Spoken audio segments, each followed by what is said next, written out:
இறை வார்த்தை லூக்கா நற்செய்தி அதிகாரம் 1 இறைவசனங்கள் 57 முதல் 66 மற்றும் 80. எலிசபெத்துக்கு பேர்காலம் நெருங்கியது. அவர் ஒரு மகனை பெற்றெடுத்தார்.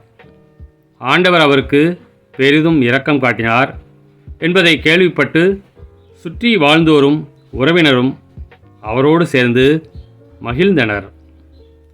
8ஆம் நாளில் அவர்கள் குழந்தைக்கு விருத்தசேதனம் செய்ய வந்தார்கள். செக்கரியா என்ற அதன் தந்தையின் பெயரை அதற்கு சூட்ட இருந்தார்கள். ஆனால் அதன் தாய் அவர்களை பார்த்து, வேண்டாம், அதற்கு யோவான் என பெயரிட வேண்டும் என்றார். அவர்கள் அவரிடம், உறவினருள் இப்பெயர் கொண்டவர் எவரும் இல்லையே என்று சொல்லி குழந்தைக்கு என்ன பெயரிடலாம், விருப்பம் என்ன என்று தந்தையை நோக்கி சைகை காட்டி கேட்டார்கள். அதற்கு அவர் எழுது பலகை ஒன்றை கேட்டு வாங்கி இக்குழந்தையின் பெயர் யோவான் என்று எழுதினார். எல்லாரும் வியப்படைந்தனர். அப்பொழுது அவரது வாய் திறந்தது, நா கட்டவிழ்ந்தது. அவர் கடவுளை போற்றி புகழ்ந்தார்.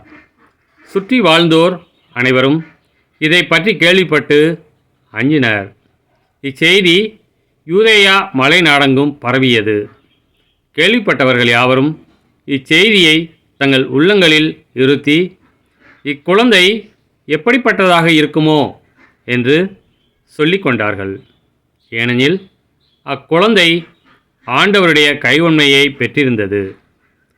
குழந்தையாய் இருந்த யோவான் வளர்ந்து மன வலிமை பெற்றார். இஸ்ரேல் மக்களுக்கு தம்மை வெளிப்படுத்தும் காலம் வரை அவர் பாலை நிலத்தில் வாழ்ந்து வந்தார். கிறிஸ்துவின் நற்செய்தி.